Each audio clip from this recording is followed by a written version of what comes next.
Coucou tout le monde, j'espère que vous allez tous bien. Donc là, je vais vous faire une petite vidéo, c'est sur, comment dire, franchement, c'est pas marrant parce que ça fait des années qu'on entend ça, des années qu'on entend, oui, toi t'es grosse, ouais, toi t'es moche, oh, et nanana, mais mince, tout le monde est comme ils sont. Laissez les gens comme ils sont. Si elle se sent bien comme ça, si elle est pas malade comme ça, si elle risque rien comme ça, et pourquoi vous allez vous amuser à les insulter? Non, laissez-la. Aux États-Unis, c'est ce qui se passe. Il paraît que dans les comment dire, les facs, mais dans les... Ah merde, je sais plus, dans les... quand ils sont tous ensemble et qu'ils dorment là-bas, je sais plus les noms, et ben... ils font des soirées souvent le soir et tout ça. Et là, il y a des soirées spéciales entre des mecs qui s'amusent à coucher avec des personnes obèses. Et une fois qu'ils ont couché avec eux, ben, s'amusent à les harceler, à les moquer, à les rabaisser. Non mais ils sont débiles les USA. Les Américains sont débiles. Mais c'est vrai qu'on apprend beaucoup de trucs sur les USA par lesquels ils sont un peu... Donc, je vous laisse, j'ai pris ça sur Loopsider. Hein, et du coup, je vous laisse avec la journaliste qui explique. Et en même temps, il y aura une, comment dire, un témoin qui va témoigner sur ça. Mais comme c'est américain, elle parle pas français. Et comme c'est sous-titré, eh ben moi je vais vous lire ce que la personne dit. Et je vous laisserai, comme ça sera la journaliste de Loopsider qui parlera. Allez, je vous laisse avec ces explications. Ce que je vais vous raconter est une pratique qui existe depuis longtemps, qui dépasse l'entendement et dont personne ne parle. Megan Mapes, une américaine de 30 ans, a dénoncé sur TikTok le hogging. Le hogging, qu'est-ce que... Vous avez vu, le hogging, ça s'appelle le hogging. Qu'est-ce que c'est le hogging? Que c'est? Eh bien, c'est une pratique détestable. Normalement, la pub, elle devrait vite s'enlever. Normalement, je vais détestable, grossophobe et humiliante que font subir des hommes à des femmes en surpoids dans les fraternités américaines. Voilà. Alors, la personne, donc, je vous mets... Ils font le pari avec leurs amis. De trouver la femme la plus grosse et la moins attirante. Et de coucher avec elle. Parfois, après avoir couché avec elle, ils font entrer tout le groupe dans la pièce. Ah ouais, pire. Et ils commencent à se moquer et à l'harceler. Non mais on va où? On va où? À s'amuser? Laissez-les tranquilles. Attends, si t'as couché avec elle, c'est qu'elle ne dégoûtait pas autant que ça. Hein? Parce qu'il y en a qui se cachent en disant en sous-temps, lorsqu'en fin de compte, ils sont attirés par les personnes fortes.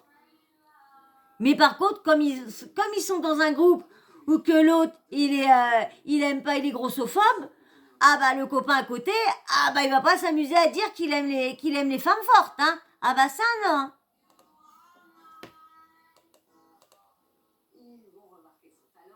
Jusqu'à ce qu'elle s'en aille. Ils font ça dans le but d'humilier et de faire mal à cette personne.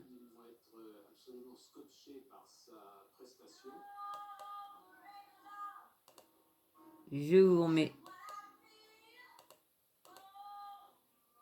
Le TikTok de Megan est rapidement devenu viral et grâce à son explication, beaucoup de jeunes femmes ont réalisé avoir été elles-mêmes victimes de hogging. Car le hogging existe depuis un moment. En 2018, une fraternité dans l'université de Cornwall, dans l'état... Voilà, c'est ça le nom que je cherchais. Les fraternités. Voilà, c'est ça le nom que je cherchais tout à l'heure pour vous dire. De New York a été mise en probation et ses membres ont dû suivre une formation contre les agressions sexuelles.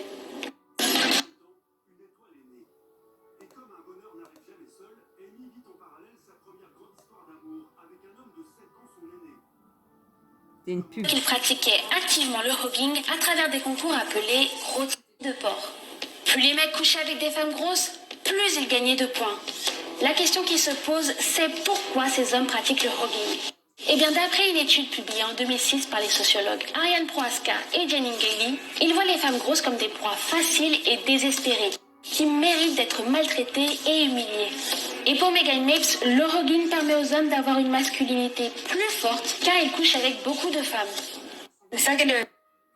Il y a aussi, quand les hommes sont en crise sexuelle... Attendez, je vais enlever le son comme ça. En crise sexuelle, ils vont coucher avec une femme grosse pour s'en sortir. Enfin, la diffusion des images pédopornographiques sur Internet, c'est l'objectif du projet Arachnid. Construisez votre figurine. Créée par le Centre canadien de protection de l'enfance, cette initiative cherche depuis 2016 à supprimer le plus d'images possible. Comment ? En détectant et en enregistrant les images pédopornographiques dans sa base de données. Car chaque image... Mais le problème, les algorithmes là des fois, parce que je vous dis, hein, moi je me suis fait bloquer de Snapchat lorsque je mettais que des photos d'animaux, que des photos de mon chat. Et je parlais qu'avec ma petite nièce. Et on parlait de tout et rien, je sais même plus de quelle conversation on avait. Eh ben, j'ai été bloquée. J'ai jamais compris. Bah, du coup, j'ai jamais retourné sur ce compte-là. Bah, j'étais dégoûtée. Mais dégoûtée. Je me suis dit, ma nièce qui dit, bah, elle peut me parler. Je l'ai rappelé. J'étais obligée de la rappeler, de lui envoyer un message. Je lui dire, bah, désolée, mais on vient de me bloquer Snap. Elle me dit, bah, bizarre. On disait rien de mal, on était que toutes les deux. Bah, je dis oui. Puis je dis, moi, j'ai personne. Il n'y a que ma famille qui est sur Snap et tout ça. Je dis bizarre. Et c'est vrai que l'algorithme, là, des fois, quand tu vois que sur TikTok, t'en as qui se foutent à poil à walper, et quand tu vois qu'il y en a, qui font juste voir soit leurs abdos ou leur tatouage, se font bloquer. Et quand on voit que tu vois, franchement, quand tu vois, il y a certains trucs que tu vois, tu te demandes, ou l'algorithme, comment il fait son boulot, hein. Franchement, hein. Image ou vidéo possède une signature numérique qui permet de la tracer même si elle a été échangée ou dupliquée. Sur ces 5 dernières années, le projet Arachnid a repéré 41 millions de photos pédopornographiques et on a fait supprimer 4,5 millions. Pour mieux comprendre, nous avons discuté avec René Morin, le porte-parole du projet Arachnid. Les analystes vont à l'aide d'algorithmes capturer, si vous voulez, les signatures numériques propres à toutes les images qu'ils ont à traiter. Ces signatures-là sont ensuite versées dans une base de données. Nous avons des automates, des robots, si vous voulez, qui s'en vont sur Internet à la recherche de fichiers qui correspondent à ces signatures-là. Et lorsqu'ils en trouvent... Comme je vous dis, le problème, c'est que il y a les algorithmes des fois. Beaucoup. Alors là, ils vont envoyer une demande de suppression à l'hébergeur. Mais une fois cette demande faite, cela peut prendre du temps avant que l'image soit définitivement effacée. Car des hébergeurs peuvent ignorer les demandes et d'autres s'opposer à la suppression des contenus pédopornographiques en remettant en cause le fait que l'image soit illégale. Ce qui, pour le Centre canadien de protection de l'enfance, revient à bafouer les droits des enfants à la protection. Car pour les victimes, ces attitudes sont une double peine, comme nous l'explique René Morin. Et pour la personne qui figure sur ces images-là, c'est comme si elle subissait une agression chaque fois que quelqu'un voit et revoit ces images-là. Ah bah oui, parce que c'est comme les jeunes filles, admettons, qui croyaient que le garçon avec qui elle parlait, bah, c'était un jeune du même âge qu'elle, et puis là des fois il lui demande une photo ou quoi, ou même là des fois leur petite amie prend des photos et puis après s'amuse à donner ça à leurs potes, un ci, un ça, ou à mettre ça sur... Parce que maintenant, depuis qu'il y a les réseaux sociaux, ça fuite les photos, soit de photos de jeunes filles, mais ça détruit des vies. Les gens s'en rendent pas compte quand ils font ça. Mais ça détruit des vies. T'as des jeunes filles qui se suicident à cause de ça, à cause d'images que elle voit, quand son image qui tourne, elle encore si elle reçoit des commentaires comme si elle reçoit des commentaires comme ça, comme on dit, une fois qu'on éteint les réseaux, on les éteint. Mais le problème, il y en a beaucoup, ils ont besoin des réseaux. Donc on peut pas, tout le monde ne peut pas arrêter les réseaux. Des années après les agressions, des années après les abus, elles sont constamment habitées par la crainte de se faire reconnaître dans l'espace public par des gens qui auraient vu leurs images sur Internet. Alors si vous tombez un jour sur des images pédopornographiques, le projet Arachnid préconise de signaler ces contenus afin d'aider la police à mettre fin à ce fléau. Dimanche 12 décembre. Voilà. Donc dites-moi en commentaire qu'est-ce que vous pensez du hogging, qui font dans les fraternités. Parce que c'est vrai que dans les fraternités, il y avait beaucoup le bizutage avant. Et c'est vrai que dans certaines fraternités, le bizutage a été interdit et du coup, ils le font en catimini.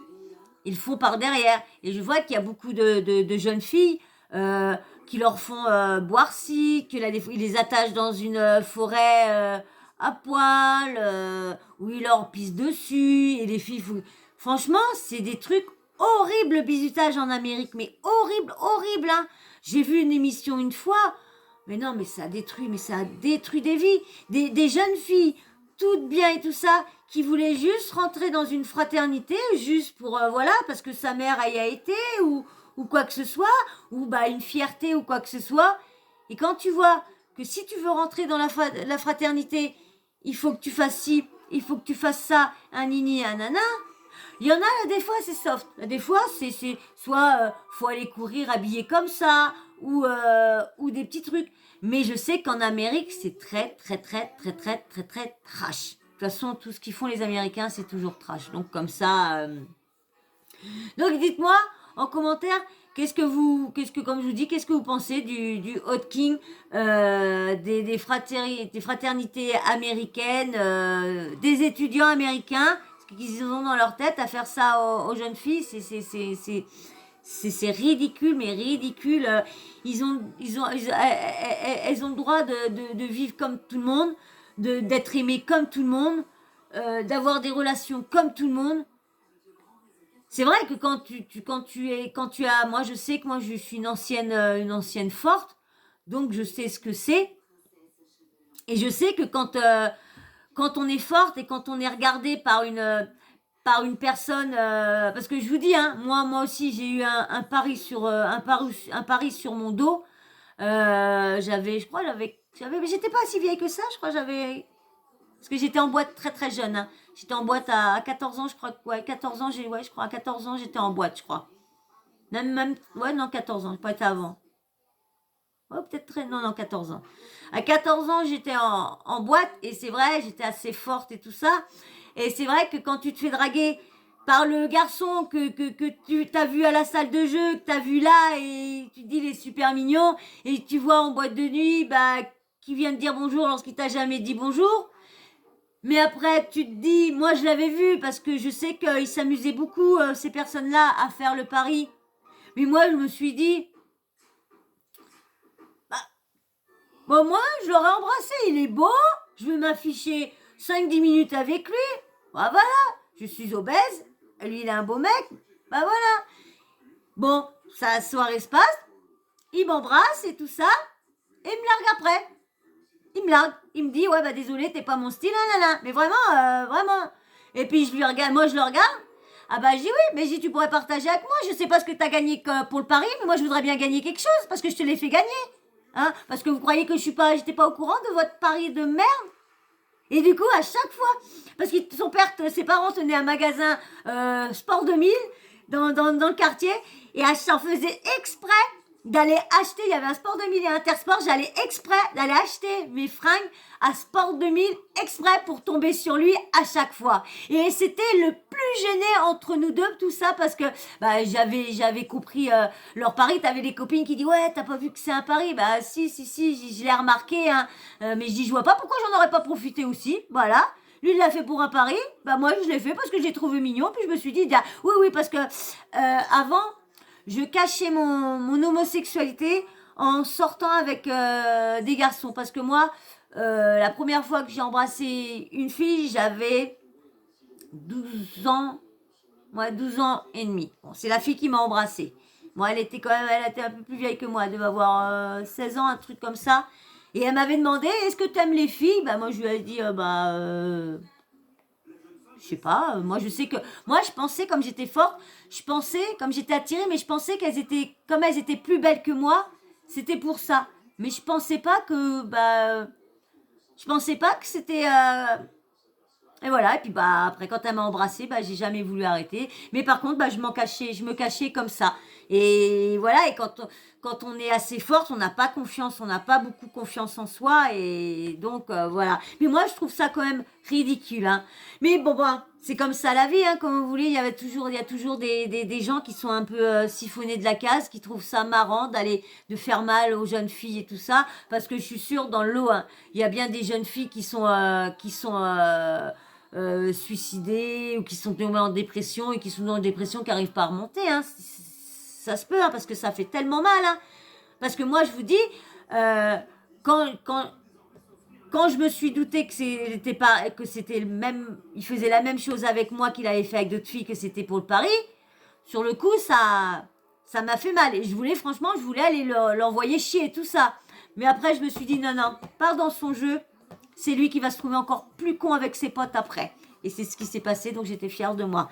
Donc voilà, si vous êtes encore là, c'est cool. Parce que ça veut dire que vous avez regardé la vidéo tout entier. Ah, tu me diras, hein, un peu plus d'un quart d'heure, hein. C'est pas quand même, c'est pas cher payé. Donc voilà, si vous avez regardé la vidéo en entier avec moi, vidéo en entier avec moi. Oui, avec moi. Si vous avez regardé la vidéo en entier, je vous remercie beaucoup. Franchement, c'est super sympa, j'ai bafouille, je suis un petit peu fatiguée. C'est super sympa, merci beaucoup. Et bien sûr, hein, abonne-toi si t'es pas abonné, like, commente, toujours dans le respect, bien sûr. Hein, pas d'insultes, rien. Et bien sûr, la petite cloche de notification, n'oublie pas de l'activer si tu veux l'activer. Si tu veux louper aucune de mes vidéos et toujours être au courant dès que je poste une vidéo, t'as juste à l'activer, comme ça, dès que je poste une, tu reçois une notif, et puis poum, t'as plus qu'à t'acheter dans ton canapé, tu prends un chocolat ou un kawa, et puis bam, t'appuies sur lecture, et puis voilà, t'écoutes mon petit sujet, voilà. Et sur ce, je vous fais d'énormes bisous, je remercie encore tous ceux qui me suivent, tous ceux qui mettent le petit smiley en commentaire en fin de vidéo, merci beaucoup, et merci encore beaucoup pour vos commentaires, et merci aussi aux abonnés s'il y en a entre temps que je fais des vidéos, parce que comme vous savez, j'essaye de faire beaucoup de vidéos le même jour, comme ça j'en fais à peu près par soir, j'essaye d'en faire 9. Comme ça, comme je vous dis, hein, quand il y en a qui me connaissent, je vais régulièrement à l'hôpital. Comme ça, quand c'est les jours que je peux rien faire, au moins j'ai des vidéos à vous. C'est pour ça que je suis beaucoup en retard sur l'actu. Mais bon, j'ai vu que vous me suivez quand même. Donc j'ai vu que j'étais pas la seule à jamais lancer l'actu dès qu'il est il y en a beaucoup sur Internet. Donc voilà. Et sur ce, hein, n'oubliez pas le petit emoji, hein, et puis je vous fais d'énormes bisous, et je vous dis merci beaucoup de me suivre et de laisser des commentaires toujours chaleureux. Voilà, et je vous fais de gros bisous, et merci encore, bisous.